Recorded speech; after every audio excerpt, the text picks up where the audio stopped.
sabon salon da na samu namu na 'yan sanda don in kama Gwaska da shi. Ranka daidai, gaskiya kamata mu fara zanen fuskar su tukun. Ai ba ta sanin fuska ba, ni hatta jikin shi ma sai na san irin kalarsa. Wallahi ranka daidai ko wannan Gwaska ɗan gariya ne. Hello? DSP Habu Sarki, sunana Gwaska. Na san yanzu ka matsaka da gare ni ko? Gwaska. A ina ka samu wannan lambar tawa? Ka san Gwaska barawo ne, satar ta nayi. Amma na kira ka ne don faɗa maka cewa ka tattara ko matsanka gabaki ɗaya ka koma Sokoto domin kama ni yafi ƙarfinka. Gwaska, zan tuna maka wannan kalmar da ka faɗa a lokacin da na kama ka na durƙusar da kai a gabana. Haka ce? To abin da nake so ka sani shine ko a cikin mafarki haka ba zai taɓa faruwa ba. Amma idan kana so ka tabbatar da hakan, rana ita yau ka je alƙali road, zan yi sata a can. Idan ka isa, ka zo ka kama ni.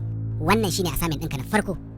Kai kuma wannan shine assignment ɗinka na ƙarshe. Insha Allah. To ai abin da baka sani ba shine. Ranka ne. Time off.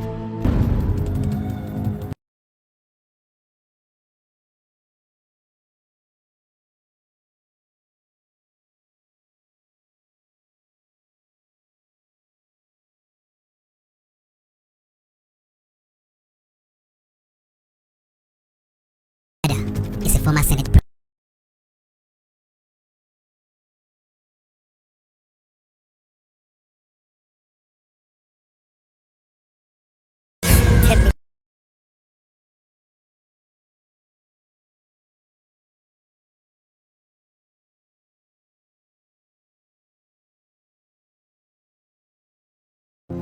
sunana Gwaska. Dama kai nake jira. Ina fatan dai ka fara gajiya da farautata. Kowa ya gaji bai saba ba. Habu Sarki kenan. Ina so in tabbatar maka da cewa har abada ni zan kasance a gaban ka, kai kuma kana bayana. Ina mai tabbatar maka da cewa wata rana zaka gane kuskuren ka a hannuna. Ba za ka taba iya kama ni ba. Kuma na yi maka alƙawarin cewa wata rana zan zo gaban ka. Zaka kalle ni zan kalle ka. Kuma har za mu yi musabiha da kai ba tare da kasancewa ni ne Gwaska ba. Ina mai tabbatar maka da cewa duk ran da ka zo gabana ban gane kai criminal ne ba. Har na musabiha da kai a wannan ranar zan yi resign a aiki na. Sai mun haɗu.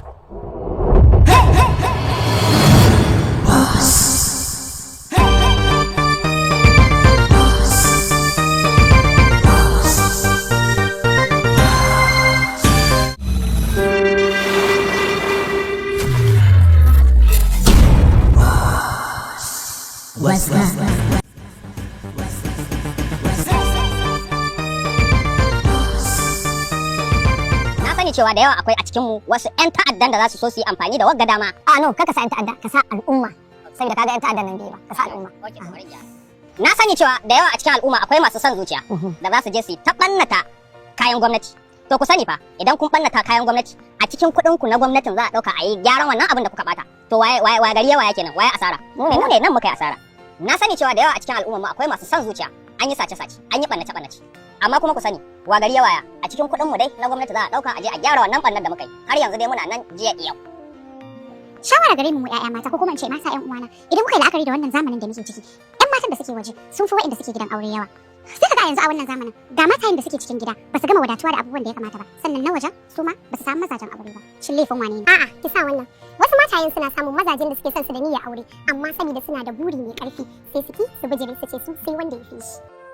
Za ka ga ko da yaushe muna roƙon cewa Allah ya ba mu mazajen aure na gari. Allah zai kawo, amma sai kiga ba shine wanda muke so a cikin zuciyar mu ba.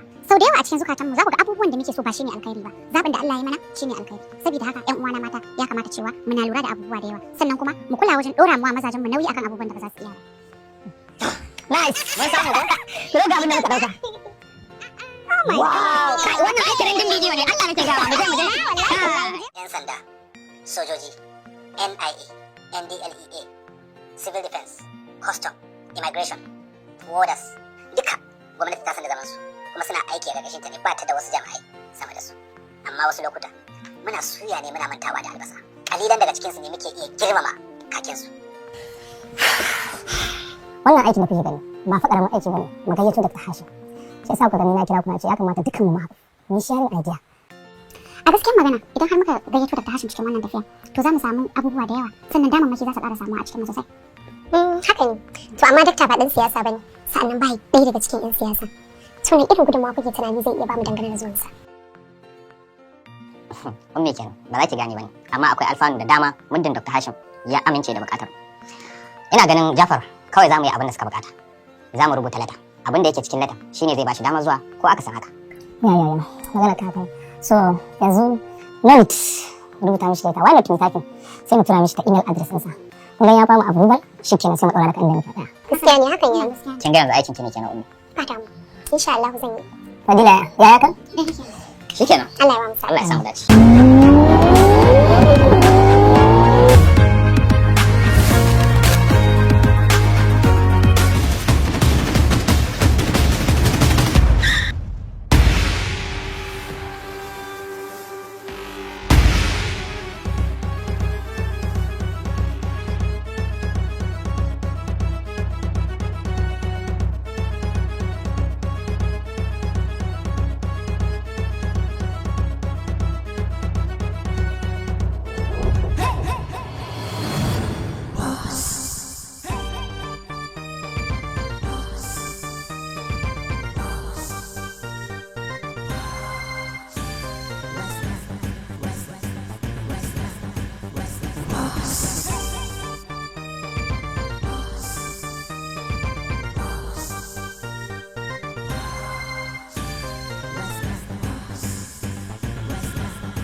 Assalamu alaikum, wato a zahirin gaskiya ina mai cike da farin ciki, zan kuma fara gode ma Allah kafin nan da kuma mutane da yawa da suka halarci wanga babban taro namu.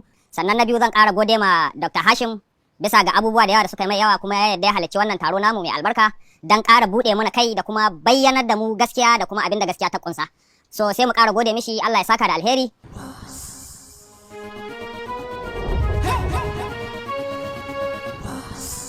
I had to receive a call that my wife died at the hospital. Oh no. So sorry. In that case, I think we should postpone this meeting. Why? Just because I lost one of my 4 wives? No. Even if it is you that died, this meeting will still go on. Not to talk of a woman I can easily be replaced. Let's focus on the business of the day, gentlemen. To, da Allah sai mu kafa mishi. You're highly welcome. Thank you. Assalamu alaikum jama'a. Hakikanin gaskiya ina matukar farin ciki da gayyata ta da aka yi wannan guri mai matukar muhimmanci. Taro na ƙarin haske da kuma shawarwari da ya kamata mu baiwa kanmu baki ɗaya domin ganin ci gaban al'adarmu, ƙasarmu, addininmu da kuma kawunanmu baki ɗaya. Za mu tattauna matsaloli ne akan kawunanmu da kuma zamantakewar mu baki ɗaya. A nan gurin kowa zai iya ɗauka cewa shi mai gaskiya ne ba shi da laifi bayan kuma kowa da kashi a duwawun shi. Kamar yadda dukkanmu nan muka sani, duk wanda ya zo wannan waje, to ya tsundum a wannan harka da muke yi babu fita. Duk wanda ya ce zai fita, to fitarsa ta nunar mana da cewa zai je tona mana asiri ne. Don haka idan ya yi haka, to za mu sa shi cikin tashin hankali. Na farko, za mu batar da duk abin da ya mallaka. Na biyu kuma za mu batar da shi. Don haka wannan magana sai dai in ƙuri'a za a yi a faɗi cewa a yi rangwame a Shi yasa za ku ga mahaukaci bai san cewa shi mahaukaci ba ne. To ku da kuke da hankali ya kai kusan ku masu hankali ne. Sai an sanar da ku. Sai ka san abubuwan da kake yi. Yadda ake kallon ka, nan za ka gane cewa kana da hankali ba yadda kake yi ba. Daka wani ya fi wani zai ba wani shawara, za a iya baka wanda za ta yi maka amfani kuma za a iya baka wanda za ta iya batar da kai. Ina son mu san cewa aikin kowane likita shine kula da lafiya da kuma ba shi shawara akan yadda zai tafiyar da lafiyarsa. Amma kare kai da fafutuka wajen neman lafiya aikin majinyaci ne. Ina son kafin fara wani yunkuri akan wannan taro, ina so ku san cewa shugabannin ƙasarmu su ne likitoci, mu kuma mu ne marasa lafiya. To don haka ina so mu fahimci cewa duk abubuwan da muka fara sa a gaba mun cimma nasara su. Na farko chemicals, virus, antidote duka sun zo. Sannan abin da ya dace yanzu mu fara jarrabawa na uku.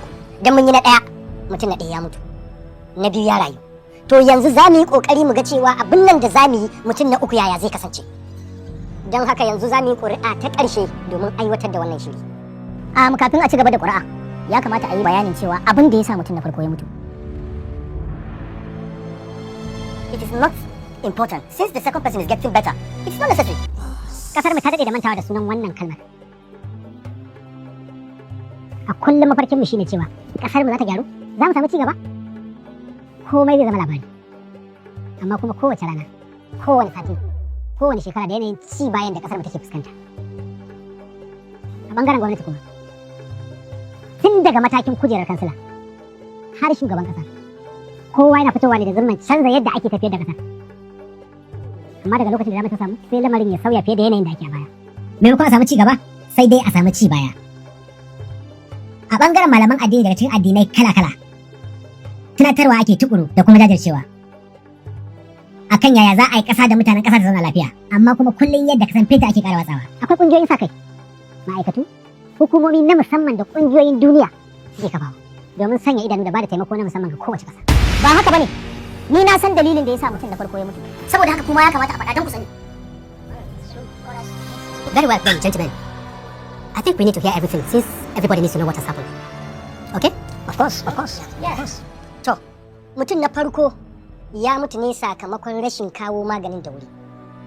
Wanda ban zaci wannan wata matsala ba ce. Wannan ya nuna duk wanda kaga ya kamu da wannan cutar kuma bai samu magani akan kare ba zai mutu. Kaga kenan mutanen farko da suka kamu da wannan cutar dole ne su mutu. Gaskiya. Kuma idan suka mutu dole ne mu samu gagarumin matsala. To menene matsalar?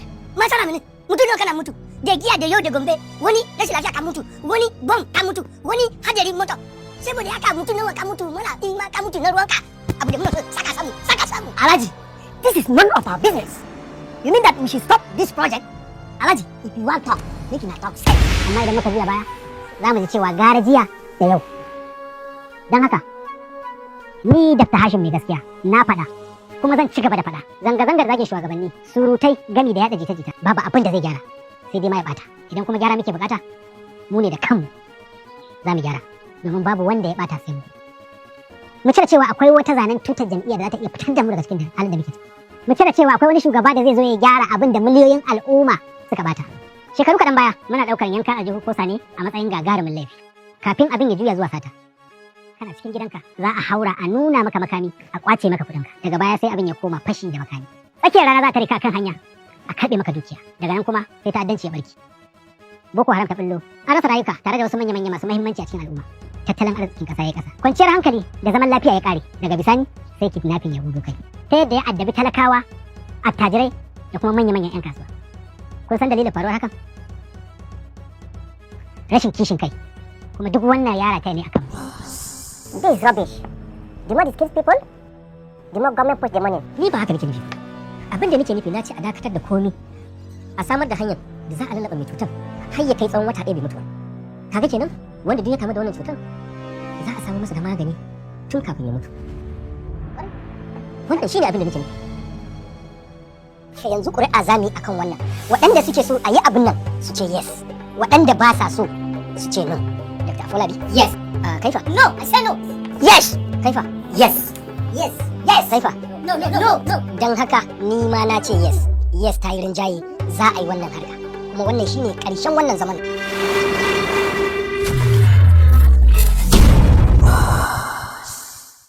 Cibiyar Kashful Alil muna bada magunguna akan kowace irin cuta kuma a warke da izinin Allah. Matsalolin sanyi na STDs, gonorrhea, infection ko syphilis har ma da genital head. Masu fama da matsalar rashin haihuwa ko ciwon hanta, matsalar istimna'i or masturbation, ciwon koda, matsalar jinnu, iska, sihiri ko sammu duk muna bada magani. Da rikicewan al'ada, jin zafi yayin al'ada ko kuma rashin zuwansa, matsalar basir mai tsiro, ma'ana hemorrhoid, ciwon asma, hawan jini hypertension, ciwon suga diabetic. To da izinin Allah cibiyar mu ta Kashful Alil tana aiki ne karkashin ma anzalallahu da'an illa anzala ma'ahu dawa. Babu wata cuta da Allah ya saukar face sai da ya hada mata da magani. Cibiyar Kashful Alil cibiya ce da take bincike daga cikin manyan littattafai irin su At-Tibbun Nabawi na Ibn al-Qayyim da Al-Attar wa Kunuz at-Tibb ash-Sha'bi da Ar-Rahmatu fi at-Tibb wal Hikma. Ana samun magungunan Kashful Alil a duk inda kuke a fadin duniya. Cibiyar Kashful Alil muna bada magunguna akan kowace irin larura kuma a warke da izinin Allah. Mun samu shaida daga sassa daban-daban wajen samun nasara da magungunan mu. Muna da rassa a kasashe da dama. A kasar Saudiya muna cikin garin Makka, a kasar Libya muna cikin Misurata, a jihar Zamfara muna Gusau daidai Ladin, a jihar Neja muna cikin Minna Dutsen Kura, a jihar Yobe muna cikin Damaturu Gujiba Road, muna da branch a garin Abuja da Lagos, jihar Kaduna, Gombe da kuma Bauchi, Katsina da Sokoto. Sannan a garin Maiduguri ana iya samun mu a koda yaushe. A kasar Niger muna cikin garin Maradi da kuma birnin Yamma. 28 Master Shot Take 1.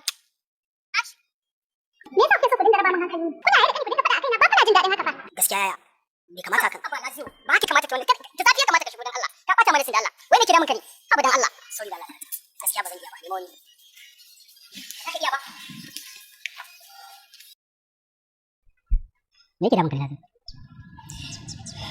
Gaskiya ina cikin damuwa ba zan iya aikin nan ba saboda me wato wannan sabon auren da nayi ina samun matsala da matana har tana ikirarin sai dai in sakita me yayi matsalar da ke faruwa tsakanin ku ka san mata baya wuce su ce akan matsalar biyan bukata shi biyan bukata amma dai kai ma dai wallahi shine baka taɓa magana ba ko da wasa baka da labarin sassauci Islamic medicine ne sassauci kuma lokaci sassauci Islamic medicine su kadai suke da maganin lalurarka kana zuwa gurin su magana ta kare daga rana mai kamar ta yau ba za ta ƙara maka irin wannan magana ba sai dai kawai ka fito kana doro alaji ka gama aiki na gode da wannan shawara mu je kai ka gode shi Director, alhamdulillah ba abin da zamu ce ma Allah sai godiya da muka samu nasarar magance cututtuka kamar haka kamar irin larura ta HIV, istiminai da kuma ulcer. Duk karfin cutar HIV idan har ka zo gare mu muka baka magani a cikin wata 3 zaka yi amfani da shi insha Allah ka samu waraka. Maganin mu na ulcer ana amfani da shi ne na tsawon sati 2 kuma a rabu da cutar ulcer duk karfin sa da yardar Allah. Al'umma da dama suna aikata istiminai ba san illolin sa ba. Istiminai yakan jawo kankancewar gaba, saurin inzali, fitar farin ruwa, yana hana aihuwa. Idan yayi karfi a jikin mutum yana taba masa kwakwalwa. Akwai illoli da dama da yake haifarwa waɗanda za a je a yi ta jinya a asibiti ba a san illar sa bace. To idan ka so cibiyar mu ta sassauci zamu baka ingantattun magunguna waɗanda zaka yi amfani da su ka rabu da matsalar istimna'i gaba daya bi iznillah. Cibiyar sassauci muna da rassa kamar haka Kano, Abuja, Lagos da kuma Bauchi, Sokoto, Maiduguri, kasar Niger da kasar Cote d'Ivoire. Alhamdulillah al'ummar kasar Saudiya da kasar Benin da kuma kasar Libya mun bude muku sabon rassan mu a cikin waɗannan kasashe. Sassauci Islamic, the number one in the world.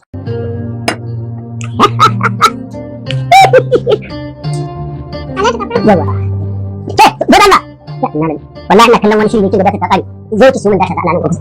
Sauri. Ni ina buɗe maka hotspot. A'a, ta zo ci miki data saboda shirin yana da sauki. Zo ki shi mun ta. Kaka da ina amfani da Bilal Sadaso. Data mafi sauki. Bilal Sadaso? Ai ko ina da labarin an ce suna da data mafi sauki. Kamfanin Bilal Sadaso ya sha banda kowane kamfani na sai da data. To amma me yasa kamfanin Bilal Sadaso ta zo ce dukkan sauran kamfanin sai da data? Idan muka dauki abin da ake cewa stability, kamfanin Bilal Sadaso kamfanin ne da yake sai da services din shi ba wai a ce ma yau abu kuma gobe ba.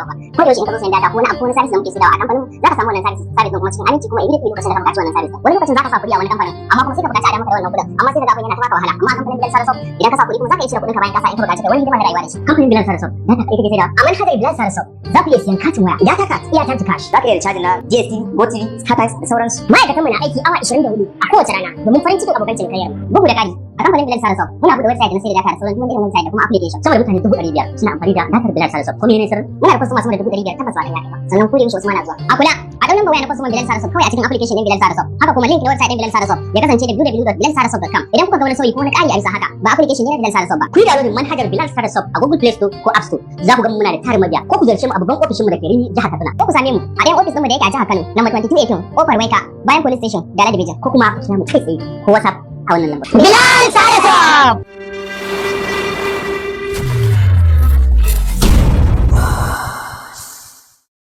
This is rubbish. The more it kills people, the more government puts the money. Ni ba haka nake nufi. Abin da nake nufi na ce a dakatar da komi a samar da hanyar da za a lallaba mai cutar har ya kai tsawon wata 1 bai mutu ba. Kaga kenan wanda duk ya kamu da wannan cutar za a samu masa da magani tun kafin ya mutu. Wannan shine abin da nake nufi. Sai yanzu ƙuri'a za mu yi akan wannan. Waɗanda suke so a yi abin nan su ce yes. Waɗanda ba sa so su ce no. Dr. Afolabi, yes. Kaifa? No, I say no.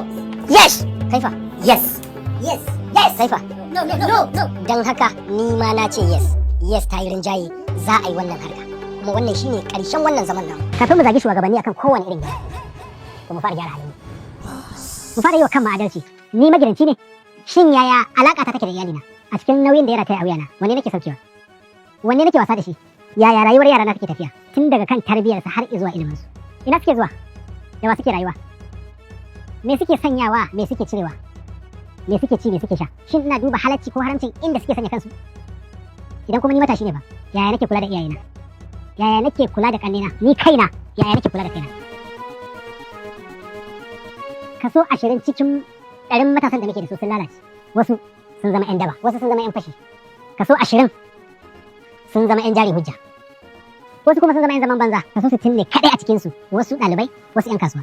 Wasu kuma 'yan kwadago, inda kalilan daga cikinsu ne suka zama 'yan siyasa. Haba matasa, mata da yawa yanzu sun zama zaurawa, inda wasu ko auruwa ba su yi ba. Saboda sakaci da rashin kula, har wasu sun zama karuwai. Duk ba mu kokarin gyara wannan ba, za mu ce za mu gyara ƙasa?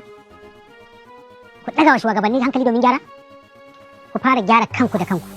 Sannan kaga malam, amma ka san wannan magana taka ta saba da dokar ƙasa? Domin dukkanin bayananka ya fi nuni da ta da zaune tsaye.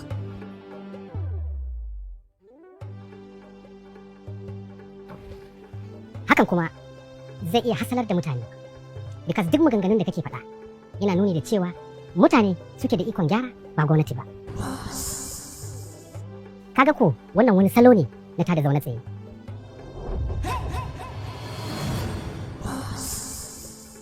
Tada zaune tsaye kuma? Ƙwarai kuwa, domin sanin kanka ne muna cikin yanayi wanda gwaska yake ɗaukar mataki da hannunsa. Kuma hakan yana haifar mana matsaloli da yawa. Yanzu baka tunani irin wannan huɗubar da kake yi wani ya zo ya ɗauki halayya irin ta gwaska? Kun ga daga ɗaya an tafi wani ɓangaren kenan? To ka sani ko ni ne gwaska? Ƙwarai kuwa, na yi tunanin haka. Malam kamar ka dakatar mana da wannan tattaunawa da muke yi. Kinga, ki dakata, aikin mu muke yi. Nan wajen bai kama da wajen za ku halarta ba malam. Domin waje ne na ƙarawa juna sani. Dukkanin nan taron ɗalibai ne da 'yan jarida. Don haka ku gaggauta fita daga wajen nan tunda ban gayyace ku ba. Ba buƙatar ku a nan. Wannan kadai ya isa abin zargi domin alamomi sun nuna akwai wata manufa a cikin zuciyarsa ta yi wa mutane huɗubar da bai dace ba. Kuma hakan zai iya sawa mutane su ɗauki matakin kai da kai. Wato gaskiya ba na raba ɗayan biyu zai wahala ba kai ne gaskiya ba. Ba mamaki hakan ta kasance. Domin gwaska baya da wata sifa ko kama. Shi ma mutum ne kuma talaka kamar kowa. Kuma na yadda muddin kuka bani amsar tambayar da zan muku ba shakka wannan taron zai tashi. Kuma zan bi ku duk inda kuka buƙaci bi ku domin na san ciki da gaskiya kuka baya hudawa. Ina waran ɗinku da doka ta baku daman ku shiga ko ina ku yi aiki akan kowa.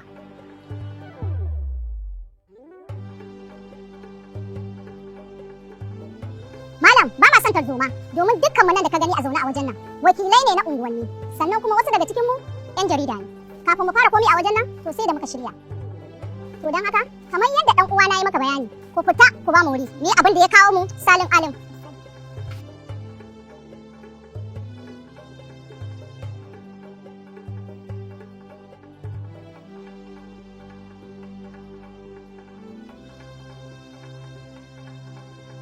Haka kawai mutum ban zagi mawuyi ku kyale su ai inda kun bani da su da na maganin su ku ka kyale su ai yin haka dawa su sai kawai rikicin su ne. Don haka wannan ita ce hanya mafi sauki mu tashi tsaye mu yi maganin abin da ya addabi ƙasar nan kuma ya addabe mu. Don haka iya abubuwan da zan iya faɗa muku kenan a nan na kawo ƙarshen abin da na zo in sanar da ku sai kuma wani lokaci idan Allah ya bani iko kuma ina da lokaci ko kuma ina ƙasar da sanda aka sake gaita ta insha Allah zan halatta. Na gode.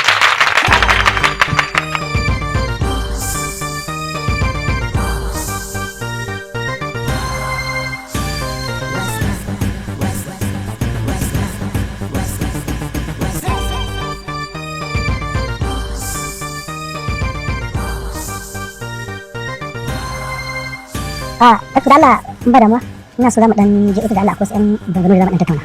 Ba zan iya zuwa ofishin ku saboda babu laifin da na aikata kuma ina da kyakkyawan alaka da manya-manyan mutane a ƙasar nan. Zuwa na ofishin ku zai iya taɓa min kimata. Don haka idan ba laifi ne ba ba ni da dalilin zuwa gurin ku saboda ni. 'Yan jarida ma kaɗai za su iya bata min suna idan suka na wurin saboda wurin ku matattarar masu laifi ne. Ba wani maganar laifi bane kawai dai muna so mu ɗan yi wasu ɗan hira ne da kai na fahimta. Ka amsa wayan nan ba mamaki yana da alaka da abin da nake wurin.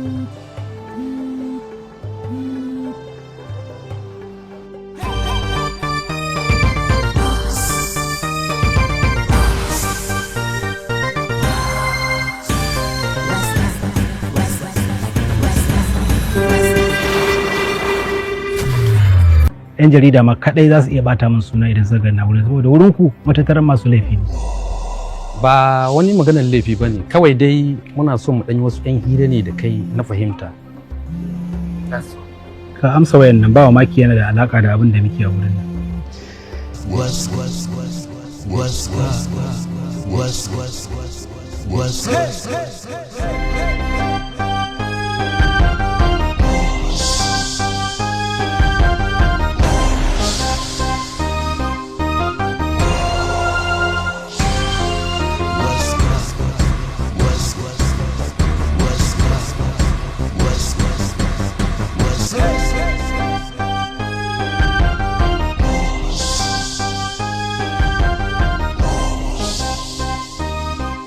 Okay, sir.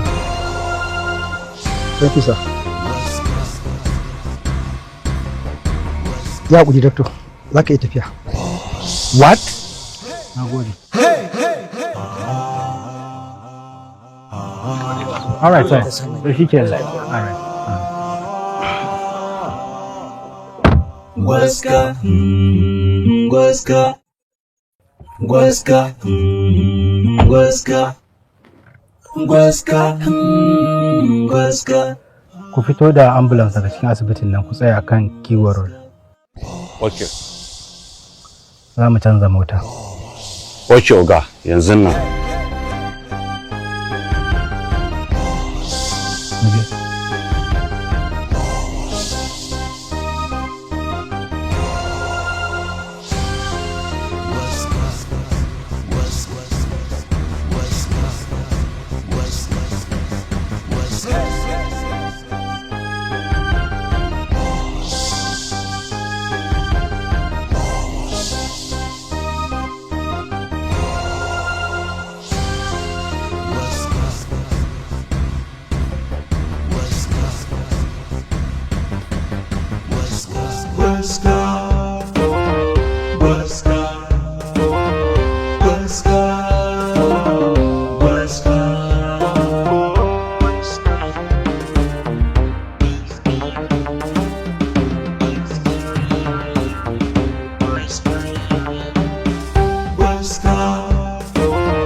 Lokacin da mijina ya rasu ya bar mu da dukiya da ƙaddarori.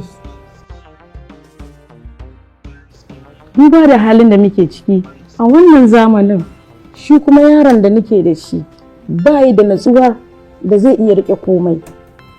Ina jin ki. Saboda abokanan banza da yake tare da su, sai na tattara komai na danka a hannun ɗan uwan mahaifinsu. Saboda a ringa juyawa kafin wani lokacin da za su mallaki hankalin kansu. Na aminta da shi sosai, ina zaton zai riƙe gaskiya da amana. Daga lokacin da na fara fahimtar akwai matsala shine lokacin da zan aurar da yarinyar wajena. Wannan kenan na je wajen shi na buƙaci ya bani wani abu daga cikin kuɗin, sai ya nuna min ya tura kuɗin ƙasar waje a siyo kaya. Saboda haka sai dai in za mu yadda mu ɗaga bikin. An ɗaga bikin nan ya kai sau 2 har zuwa lokacin da na fahimta ba za mu samu komai ba, sai na haƙura. Ƙarshe abokanan mijina da suka yi rayuwa da shi su suka yi yarinya na komai a wannan lokacin. Ni masa uzuri, ban faɗa mu kowa halin da nake ciki ba. A hakan wata rana da yunwa nake kwana, daga ni har yaran nan, gashi ita ma wannan yarinyar mijinta ya rasu, ta dawo gida ita da yara 2, kuma ni ce duk abin da zai taso suke zuba wa idanu. A yanzu haka yaro na yana gidan yari, an ijiye shi ko shari'a amma ba a fara ba, kuma ba ni da yanda zan yi, shi yasa na zo dan a taimaka min.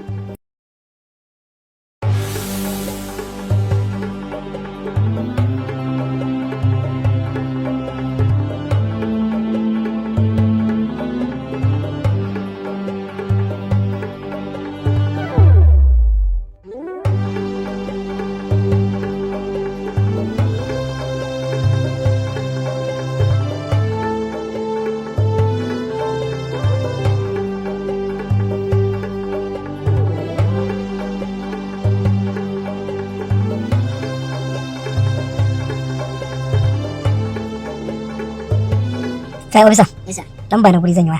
Okay sir.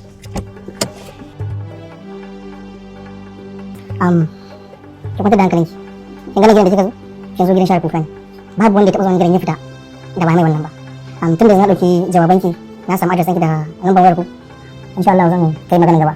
Insha Allah muna zama zaki ji kira. Insha Allah sai kamar kuma ya wuce. Nagode. Nagode. Allah ya saka da alkhairi. Insha Allah sai kun ji. Nagode.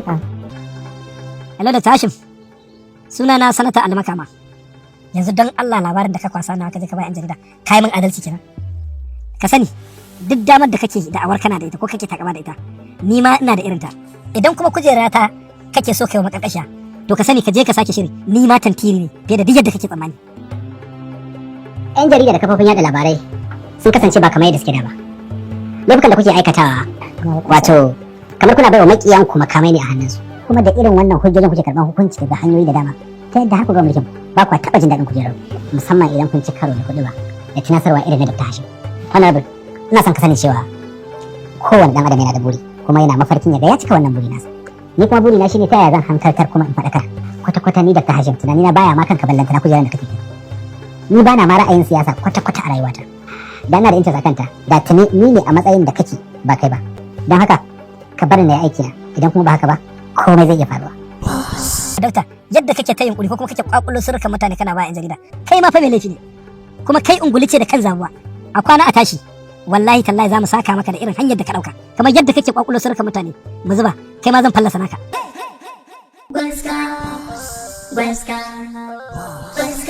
Da zai yana aikata masa haka. Sannan kuma duk wata hanya da zai bi domin ya dakatar da ni ko min illa na toshe ta. Sun dade su neman kallon mai laifi, amma hujja da damar su kama ni ne ba su da shi. Dan na rage sanin cewa sai ka kai cikakken mai karfi sannan za ka iya aikata kowane irin laifi. Kawai da mu ƙara buɗe lissafin mu sosai. Mai gida, iya wannan kawai ya ishe sa cikin sai ruwa. Kuma babu abin da ake tattaunawa sama da batun a social media. Kuma kan ya ƙara wa duk jami'an da aka ambata daraja da girma idanun gwamnati. Dr. Hashim, ɗaya ruwa biyu ne. Ka sayi ɗaya a baka ɗaya kyauta. Wai kuwa ka san gwamnatin tarayya ta haɗa wani zama na musamman da duk jami'an da suke da haƙƙi a kan lamarin? Sai dai ku har yanzu ba mai wata masanya akan abin da ka tattauna da zaman nasu. Dukkan suna wani, amma dai masu gaskiyan cikinsu sun fi kasancewa kusa da ni. Gaskiya ne wannan boss, dan har yanzu aka kasa gane tsakanin shugabanni da mutanen gari wanne ne naka. Ba ni da na zaɓa, haka kuma ba ni da na yarwa, da masu gaskiya a cikinsu da har waɗanda ma ba su da gaskiya. Ba ni da burin da ya wuce an ga ƙasar nan ta gyaru. Wato ba na jin daɗi da na waiwaya na ga wai a kallo wasu ƙasashe a ce wai sun fi mu sun yi nisa. Wa alaikum salam. Ai lantarki. Bismillah. Yaya, oga akwai damuwa. Mun samu cikakkiyar masaniya game da wasu miyagun virus da aka shigo da su cikin ƙasar nan. Unfortunately kuma har sun samu ƙarasowa cikin garin Kaduna. Sannan a binciken da muka yi, mun samu tabbacin cewa akwai hannun wasu daga cikin manyan 'yan garin nan. Ga wannan yana cikin binciken da aka yi wanda Nuruddin ya aiko da su. Kaga irin abin da nake faɗa yanzu ko tun kafin aje ko ina. Irin waɗannan mutanen su ne bar gurba cikin ƙasa. Su ne waɗanda a kowane lokaci suke dagulawa ƙasa da mutanen cikin ƙasa lissafi. Don haka alƙawari ne a kaina in ga ana aikata wata barna. Ina da ikon hana, amma in gagara hanawa. Hanyoyin ɗaukar mataki guda biyu ne. Akwai duhu, akwai kuma haske. Don haka wannan karan za mu yi aiki ne cikin duhu. An gama uga, faɗa naka cikawa namu. Na ga wa'annan yaran shi ne. Tun da muka rabu da shi shekara 4 kenan ba abin da yake mana. Sun zama tamkar almajirai, ba su da wani gata sai Allah. So uku muna shari'a da shi, amma duk kotun da muka kai ƙara sai ya ɗauki lauyoyi ya biya alƙalai maƙudan kuɗi sai a kori ƙaran. A wannan ƙaran ma da na kai na ƙarshe, cewa ya lokacin ma muna da aure ina biye-biye. Bai ma yarda da wa'annan 'ya'yan shi bane. Ni kuma hankali na a tashe yake, saboda ina ta addu'a kafin ta Allah ya kasance a kaina wa'annan 'ya'yan su san dogaransu a rayuwa. Shi yasa na kawo kuka na gurin Dr. Hashim ya gaskiya, ko 'ya'yan na sa samu salama a rayuwarsu.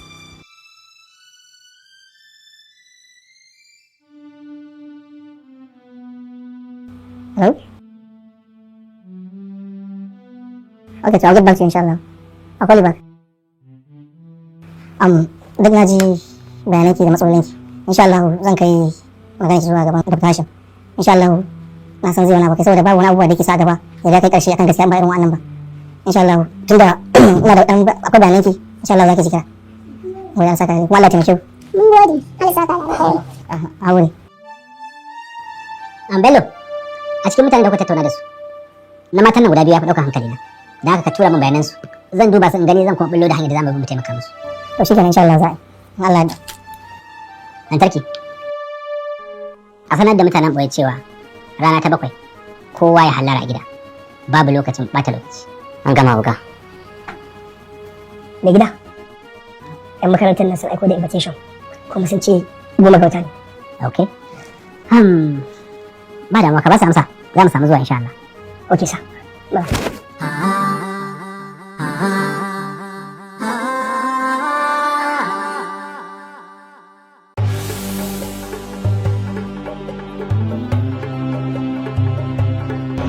What's up?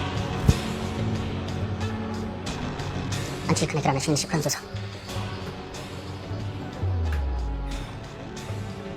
DSP Abu Sarki. Yes, sir. Duk da dai gaska hasabibi ne, kai ma kana kirarin haka, ko? Yes, sir. Yanda kake ji da kanka, haka gaska yake ji da kanshi. Sai gashi ko kusa da kama gaska baka yi ba. Abin takeici ma shine duk waɗanda ake tura su kama gaska, ba wanda gaska ya rena ma hankalin shi kaman kai. Do you know what that means? Ya rena ma entire police tun daga kaina har zuwa waɗanda suke kasa da ni. Sorry, sir. Sorry? Sorry ne zai kama kuma gaska? Dan ma kisa babbai da kai inda ka tura kai inda aka transfer ka kawo kanan ba? Ko ai jimoti? Anyway, ni zan yi attaching ɗinka da kwararru guda biyu. Da DSP Bukar da kuma ASP Zango. Su ne kawai na san ina da confidence za su yi min aiki. Tunda kai ka kasa. DSP, I don't know, I'm disappointed. Ranka dai, ina so a ƙara alaman lokaci ko da so ɗaya ne. Ina mai tabbatar maka cewa zan aiwatar maka da abin da kake so. Banda wanda kai Westin? Gwaska mutum ɗaya fa. Allah, you can go. Thank you, go. To wannan dalili shi yasa aka manta su ba. Saboda jarin tana da ne da kokari da gwagwarmaya da katubus da muka yi da waska. Na baki labari, waska kai ya zama abinci. Na zama mai mace, ka ga cin da shi. Sai kuma ya zama kaza.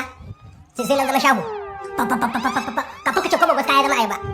Sai da kuma biri, tun shiga tun haikan ya ga zan halaka shi. Sai sama. Yana zuwa sai ya zama gwaggwa, ya zama irin katon iskar nan ta bazara. Rugugu kamar tsani wannan zama ka. Sai ki ruwan dundun. Ina zama kifi sai na zama kada. Sai ya fito a ruwa. Yana zuwa yana abinci kawai na je na cinye shi sai gashi ya zo yana tuba. Ina yayi ba haka. Amma farki. Ai za ka aka dinka min tare su ba. Aka da ni. Aka dinga ka. Kuka! Na ba. Da? Kai ne kusa. Sai da kuma ka ce ba ni. To na fahimta da ya dauke ne. Kan nan da ban ka san da bani kake kira na kafin ya tare su ba. Allah ya tabbata ka. Sorry za. Mutum yana faɗa da kai. Ko shi ne masan gaba ki fara. Wallahi ba za ka sai suna saboda baska ba wallahi sai na kama ka ba ma sai ka hana ba ni kana na ganshi ba zan mika maka sorry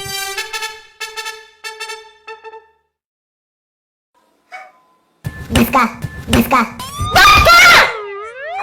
an kalli daga damu gamu ba fara ga hina fuska abin ta wasa kullum ya rike kamar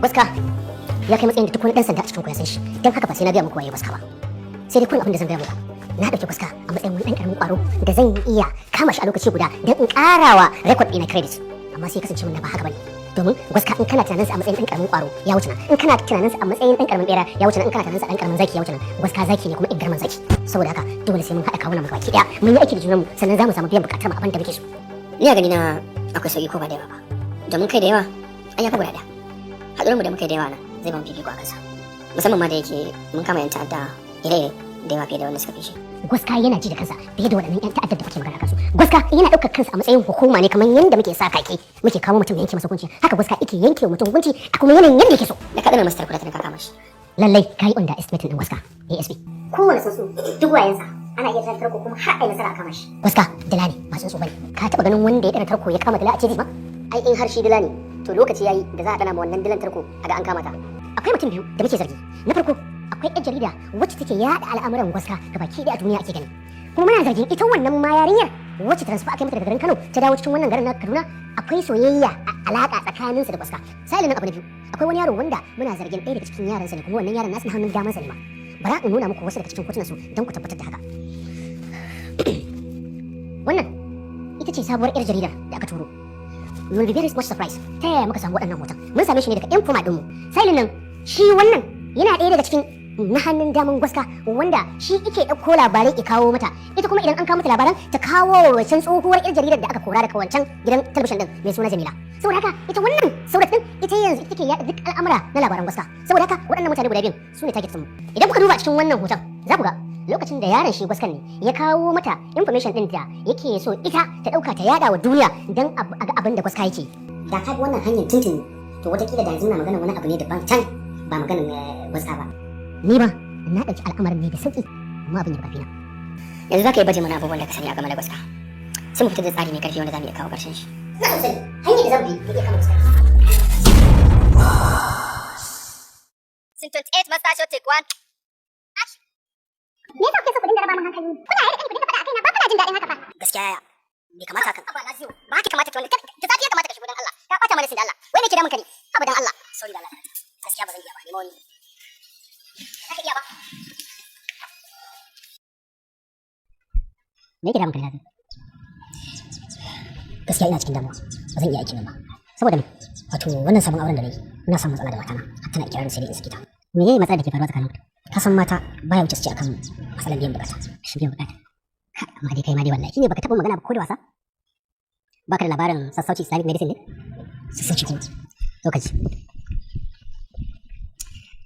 sassauci Islamic medicine su kadai suke da maganin lalurarka kana zuwa gurin su magana ta kare daga rana mai kamar ta yau ba za ta ƙara maka irin wannan magana ba sai dai kawai ka fito kana dole alaji ka gama aiki na gode da wannan shawara mu je kai ka gure shi Director, alhamdulillah ba abin da zamu ce ma Allah sai godiya da muka samu nasarar magance cututtuka kamar haka. Kamar irin larura ta HIV, istiminate da kuma ulcer. Duk karfin cutar HIV idan har ka zo gare mu muka baka magani, a cikin wata 3 zaka yi amfani da shi. Insha Allah ka samu waraka. Maganin mu na ulcer ana amfani da shi ne na tsawon sati 2 kuma a rabu da cutar ulcer duk karfin sa da yardar Allah. Al'umma da dama suna aikata istimina'i ba san illolin sa ba. Istimina'i yakan jawo kankancewar gaba, saurin inzali, fitar farin ruwa, yana hana aihuwa. Idan yayi karfi a jikin mutum yana taba masa kwakwalwa. Akwai illoli da dama da yake haifarwa waɗanda za a je a yi ta jinya a asibiti ba a san illarsa bace. To idan ka zo cibiyar mu ta sassauci zamu baka ingantattun magunguna waɗanda zaka yi amfani da su ka rabu da matsalar istimna'i gaba daya bi iznillah. Cibiyar sassauci muna da rasa kamar haka: Kano, Abuja, Lagos da kuma Bauchi, Sokoto, Maiduguri, kasar Niger da kasar Cote d'Ivoire. Alhamdulillah al'ummar kasar Saudiya da kasar Benin da kuma kasar Libya mun bude muku sabon rassan mu a cikin waɗannan kasashe. Sassauci Islamic, the number one in the world. Kawai saboda na ce ta bani mukullin gidan. Wallahi ni dai na gaji da sa datan nan. Data ba ƙarfi, ga tsada, ga kuma saurin ƙarewa. Ai ba ki da zaɓi. Haka nan zaki sake sayarwa. Ina da solution. Kai kuma ina ruwan kamala. Lallai daga yau kun yi bankwana daga matsalar data. Yes, gaskiya ne. BBK data shine maganin matsala na. Ni ma kawai ka samu abin domin daga yau da wannan abin za ta amfani. Dan na ga yana sa mata farin ciki da nishaɗi. Har sa'a da na kwace maka budurwa. Duk mai amfani da intanet lallai yana buƙatar BBK data domin daɗaɗawa da kuma sauƙaƙa aikin. Ku je Play Store ko App Store ku ɗauko mana manhajar BBK data. Ku yi rajista nan take ku fara aiki da ita. A BBK data za ku iya abubuwa kamar haka. Za ku iya siyan airtime na kowane network da kuma pin nawa da ne. Sannan muna da airtime to cash. A BBK data za ku iya biyan electric bills ɗinku da kuma kowane irin cables ɗinku. Da masu website muna ba da API documentation a farashi mai sauƙi. BBK data. Ƙarshen tabbas. Ga Al-Yusra. Cibiyar mai harkar magani. Ga Al-Yusra.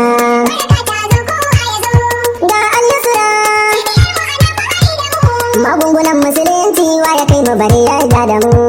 Assalamu alaikum al'ummar duniya. Sunana Dr. Muhammad Sani, shugaban cibiyar Al-Yusra Islamic Herbal, cibiyar da muke ba da ingantattun magunguna na herbal a bisa bincike cikin littattafan addinin musulunci. Muna kuma research na kimiyya, sannan muna shiga dajijjika da tekuna domin samo muku ingantattun magunguna. Cibiyar mu ta Al-Yusra muna sauƙaƙawa al'umma gurin sallama su ba ma tsawalawa duk wanda ya zo neman taimakon magani a cibiyar Al-Yusra. Ina masu fama da cututtukan da bai san me yake damun su ba. Mun kawo muku kayan gwaje-gwaje na zamani wanda muka ba al'umma dama su zo mu musu gwaji kyauta da izinin Allah. Masu fama da cuta mai karya garkuwar jikin ɗan adam, ma'ana cutar HIV, har yanzu cibiyar Al-Yusra tana kan bakarta na wajen karɓar kaso 50 gurin karɓar magani idan mutum ya rabu da wannan lalura ya ci ko ragowar kuɗi a bisa yarjejeniya wadda muke da al'umma, kuma alhamdulillah mun samu nasarori da dama. Masu fama da matsalar istimna'i, ma'ana masturbation, wasa da al'aura, yana janyo matsaloli da dama a jikin ɗan adam, ma'ana side effect kamar matsalar kankancewar gaba, saurin inzali, zafin tafin kafa, kasala ko yawan bugun zuciya, yawan mantuwa ko tsinkewar mani, ko kuma ya hana mutum haifa ta bangaren namiji ko mace. Wannan kaɗan kenan daga matsalolin da yake haifarwa a jikin ɗan adam. Matsalar hepatitis, matsalar ciwon koda, matsalar ulcer, hawan jini, typhoid, malaria, duk wata cutar da ke damunka za ka iya garzayowa cibiyar mu ta Al-Yusra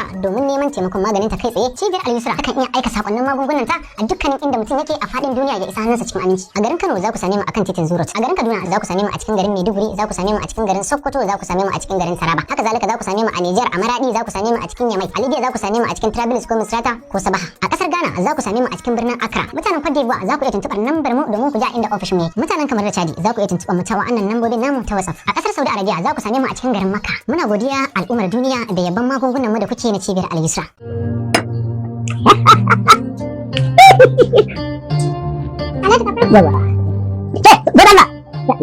Wallahi ina kallon wani shiri da ke gabata ta kare. Zo ki su min da ta alanin ofis.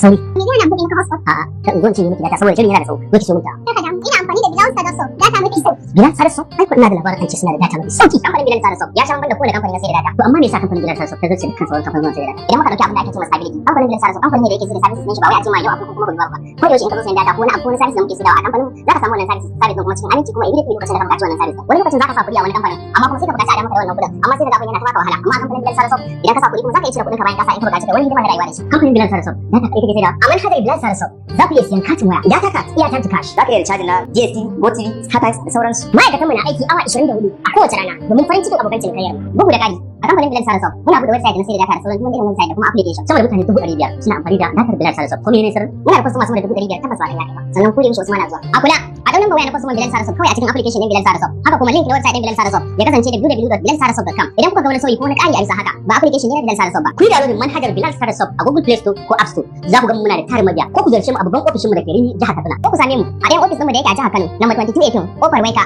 bayan police station da Ladi Bijin ko kuma ku kira mu kai tsaye ko WhatsApp a wannan lambar. Bilal Saraso.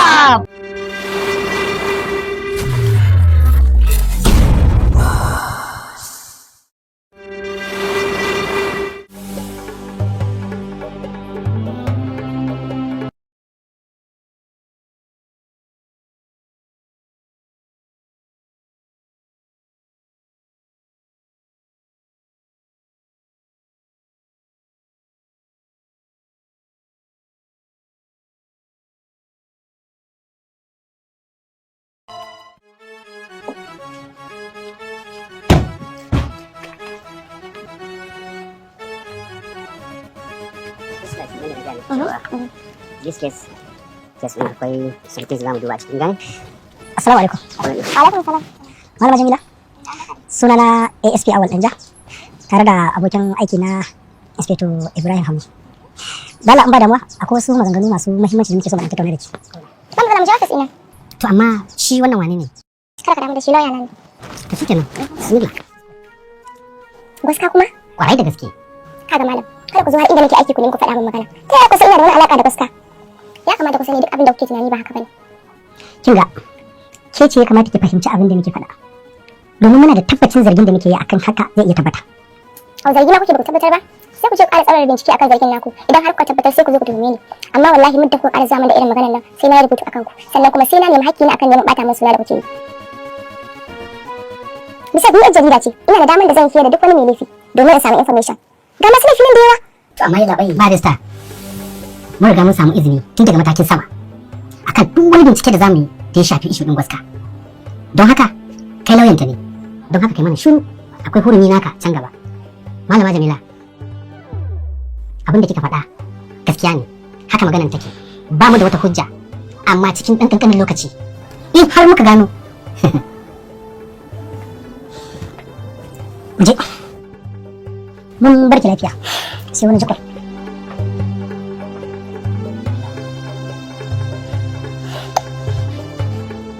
Ka ji wani magana fa.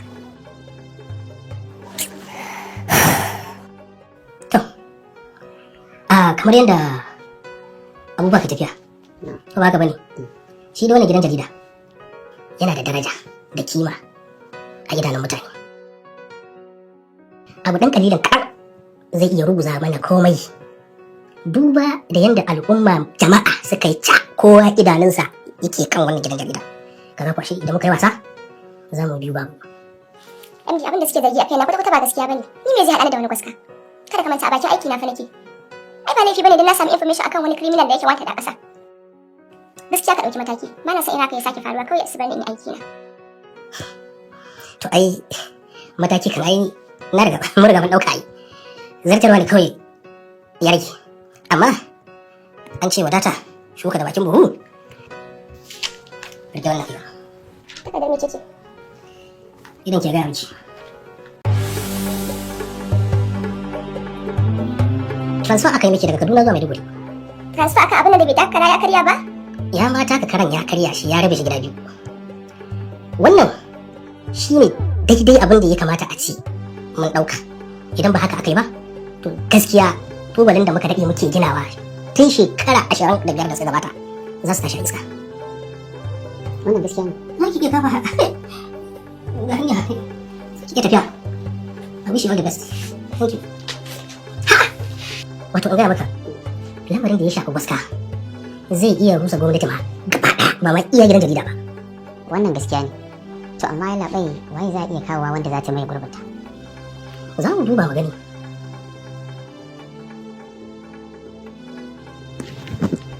Haba Jamila, kada wannan hukuncin da aka yanke miki na komawar ki Borno nan ya tada miki da hankali. Kar ki damu ko mun daren dadewa sai kin dawo garin nan. Sai mu ci gaba da aiki da ki. Idan na ce maka ban jawo shi abin da ya faru ba na yi ƙarya. Sai da na fara jin daɗin gurin aiki na sannan za a ce za a canza ni. Na sani Jamila amma kar ki damu ko mun daren dadewa na ga miki za ki dawo da aiki garin nan. Kar ki damu haba. Kada wannan ya daga miki hankali mana. To wai yanzu ba ma wannan ba. Wai a batun magana soyayya mu ne.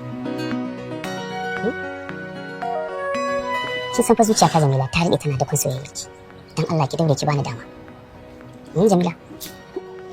Saboda kafi kowa sana aiki na ne a gaba na yanzu fiye da komai. Kuma babu soyayya a cikin tsari na yanzu. Na faɗa maka haka. Ya kamata a ce ka fahimce ni. Na fahimci uzurinki. Kuma ina nan zan ci gaba da jiran wannan dakon soyayyen da nake yi domin ki bani dama. Haba Jamila.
haɗa su da ma'aikatan sax akwai dsp bukar da wani something asp zango za su yi aiki a kanka.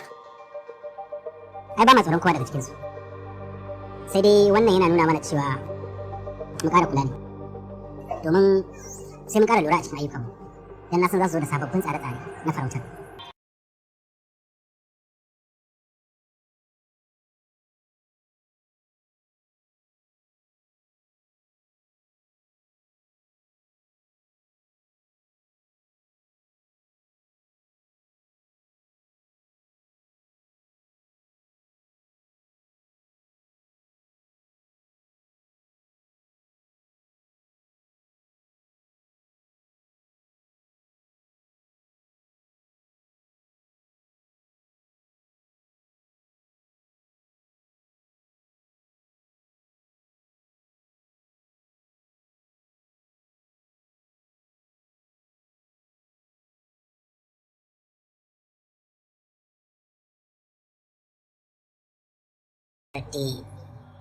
Sai da na gaya masa ya rika aiki cikin hankali. So abin da nake kalla dole sai mun san wace irin mu'amala zamu yi tsakanin mu da Saudar da Nuruddin da yake tare da mu saboda idanun hukuma yana kasu. TJ, ka kira Nuruddin da Mustapha ka ce su koma Kano. Kar su sake shigowa Kaduna har sai na neme su. Sannan ka kira Muttaka ya baro Abuja ya dawo Kaduna. Ka kira Bakar Lantarki ka ce shi ma shigo Kaduna. Sai su take over wuraren da su Mustapha suke yin ayyukansu. Ka binciko min duk inda Saudar take. Ina son yi magana da ita face to face. Gwaska, gwaska, gwaska.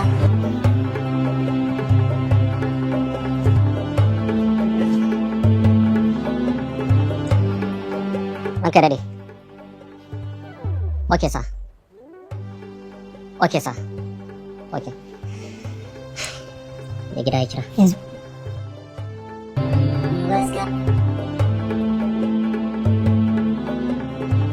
Da ana mana indisi za ka kai nawa?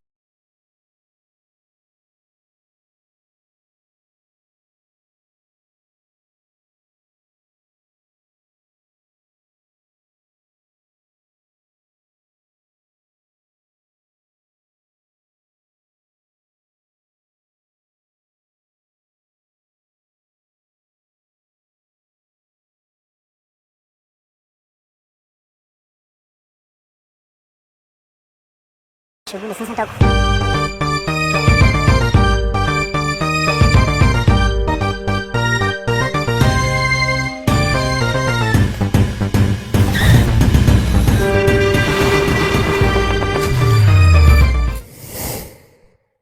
Salamu alaikum. Ka shigo? Wai nan gurin? To ai ni baran gaya maka in dai Shafa'ul Islamic Medicine ne ban taɓa kawo wani mutum na ji kunya ba. Las yarinyar da na kawo nan gurin abin da ya faru da ita haihuwa ce matsala shekara 15 mata haihuwa. Wallahi da ta zo nan gurin Allah ya warke da matsala. Baka gani da kati a hannu ba? To yanzu ma wanta ne yake da wannan irin wannan matsalar. Muna godiya ga Allah da ya saka cibiya ta Shifa'un Islamic Medicine Center take bada magani na ciwon HIV da mahaifa kuma a warke daga wannan cututtukan gabaki daya. Saboda ingancin maganin mu game da tabbacin mu da kuma soyayyar mu ga Annabi Muhammad sallallahu alaihi wasallam. Dukkan wanda ya kira mu kwanan baya akan zai sai magani amma bai da halin da zai karɓi magani. A yau zai iya kiran mu ya bada rabin kuɗin kuma ya karɓi maganin sa insha Allah. Alfarma ɗaya da muke da bukata mutum in sha kuma ya warke ya mana addu'a ubangiji Allah ya sa dukkan wanda bai da lafiya ya samu lafiya. Ni ma na taɓa tunanin ya karɓi maganin matsalar karɓar mu ya warke. Muna wasu lakan da Shifa'un hawa fuska wato karɓar ko kuma iman ya tsoro ma da wannan ciya. Muna wasu lakan da suke muka ce ko ka san wasa da aure wato kuna sa kuma cewa gaba da tattarewar haka da sauran inzali da maza. Muna wasu lakan da Shifa'un motivation da mata kuma yana kawo ɗaukewar sha'awa. Muna wasu lakan da Shifa'un samun kuma ka ce ƙwararren mahaifi. A Najeriya muna a Kano Maiduguri Jadon Gamori. A jamhuriyar Nijar muna Maradi Tawa Arik Yamai. Mutanen Algeria sakon maganin ku zai isa gare ku cikin sauki a ofis namu da ke Arlit. A Libya muna Misrata da kuma Tripoli. A Ivory Coast muna cikin Abidjan. A Saudiya muna nan a Makka. A Ghana muna Accra da kuma Kumasi. Kamaru Chad dukkanin muna da ofisoshin mu kuma muna iya tura muku maganin ku a duk inda kuke a fadin duniya cikin aminci da kuma mutuntawa. Mun san kuna neman hanyoyin tuntuban Shifa'un Islamic Medicine dan neman magani da samun ilimi akan cututtuka. Za ku iya samun mu akan lambobin mu ko kuma manhajar TikTok, Instagram, YouTube da ma Twitter idan kun neme mu. Ban biya kuɗin wuta ba, me amfanin application ɗin da yake waya Hawa? Gashi nan menene a ciki? Ana sayan data a ciki. Bayan sayan data da ake ana biyan kuɗin wuta ne ba a ciki. Babu abin da ba za ki iya yi ba na buƙatar social media ko wani iri. To bari ina zuwa bari ki ji. Kina ji ko yanzu ki shiga Play Store. Kai moni maza yanzu ki rubuta ki da